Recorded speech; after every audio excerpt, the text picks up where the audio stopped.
আসসালামু আলাইকুম। আজ আমরা কথা বলবো ইসলাম নারী শিক্ষার অনুমোদন দেয় নাকি দেয় না। ইসলামে নারী শিক্ষা গ্রহণ নিষিদ্ধ বা সীমিত করা হয়েছে এমন একটি বিভ্রান্তিকর ধারণা সমাজে বেশ প্রচলিত আছে।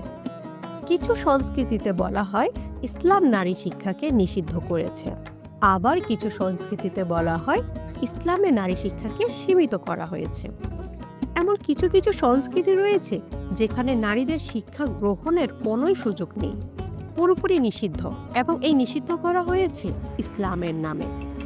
রাজনৈতিক উদ্দেশ্যে এই অপপ্রচার আরো বেশি জোরদার করা হয়েছে, যেন ইসলামকে নারী বিরোধী হিসাবে প্রমাণ করা যায়। তবে প্রকৃত সত্যটা কি? আজ আমরা প্রকৃত সত্যটা নিয়েই কথা বলবো। ইসলাম নারী ও পুরুষ উভয়ের জন্য শিক্ষা বাধ্যতামূলক করেছে। রাসূল সাল্লাল্লাহু আলাইহি ওয়াসাল্লাম বলেছেন, জ্ঞান অর্জন করা প্রতিটি মুসলিম নর নারীর জন্য ফরজ। সুনান ইবনে মাজাহ 224।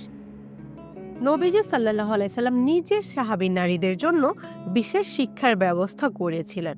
হযরত আয়েশা রাদিয়াল্লাহু আনহা ছিলেন একজন প্রখ্যাত মুহাদ্দিসা ও ফকিহ। তিনি হাজারেরও বেশি হাদিস বর্ণনা করেছেন। সাহাবিয়াতরা মসজিদের নববীতে এসে শিক্ষা গ্রহণ করতেন। এতেই প্রমাণ হয় ইসলাম নারী শিক্ষাকে কতটা গুরুত্ব দিয়েছে। ইসলামের ইতিহাসে বহু নারী শিক্ষিকা, আলিমা ও বিদুষী ছিলেন, যারা ইসলামী জ্ঞান চর্চায় গুরুত্বপূর্ণ ভূমিকা রেখেছেন। অতএব নারীদের শিক্ষা নিষিদ্ধ বা সীমিত করার ধারণাটি সম্পূর্ণ মিথ্যা এবং ইসলাম বিরোধী। বরং ইসলামের প্রথম নারীদের শিক্ষার অধিকারকে নিশ্চিত করেছে। এখন হয়তো অনেকে এসে বলবে, ইসলামের আগে কি নারীরা শিক্ষা গ্রহণ করতেন না? নারীদের শিক্ষার অধিকার ইসলামের আগেও ছিল। এই কথা সত্য, ইসলামের আগেও নারীরা শিক্ষা গ্রহণ করতেন, কিন্তু সেটি ছিল সীমিত পরিসরে। জাহিলিয়াত যুগ মানে ইসলামের আগের যুগে আরব সমাজসহ অনেক সভ্যতাতে নারীদের শিক্ষা গ্রহণের অধিকার ছিল না। তবে গ্রিস, রোম, পারস্য সহ বিভিন্ন সভ্যতায় নারীদের শিক্ষার সুযোগ ছিল, তবে খুবই সীমিত পরিসরে। কিছু উচ্চ বংশীয় নারীরা শিক্ষার সুযোগ পেল, সাধারণ নারীদের জন্য শিক্ষার ব্যবস্থা ছিল না।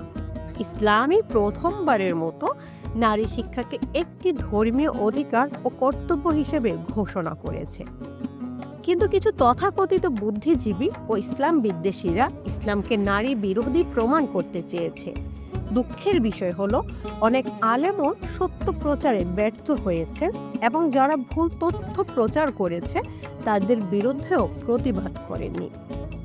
নারীদের শিক্ষা ইসলামেরই বিধান, কোনো সংস্কৃতি বা রাজনৈতিক মতাদর্শের দান নয়।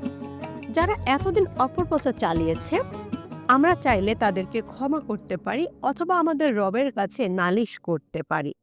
আমাদের রব ন্যায় বিচারক, নিশ্চয়ই তিনি ন্যায় বিচারই করবেন। আজ এ পর্যন্ত। পরবর্তী ভিডিওতে আরেকটি নতুন বিষয় নিয়ে কথা বলবো। আমরা চেষ্টা করব এই সিরিজে ইসলাম এবং নারী নিয়ে যত ধরনের মিথ সমাজে প্রচলিত রয়েছে সেই সকল বিষয়গুলো নিয়ে কথা বলতে ইনশাআল্লাহ। আল্লাহ আমাদের সাহায্য করুন। আসসালামু আলাইকুম।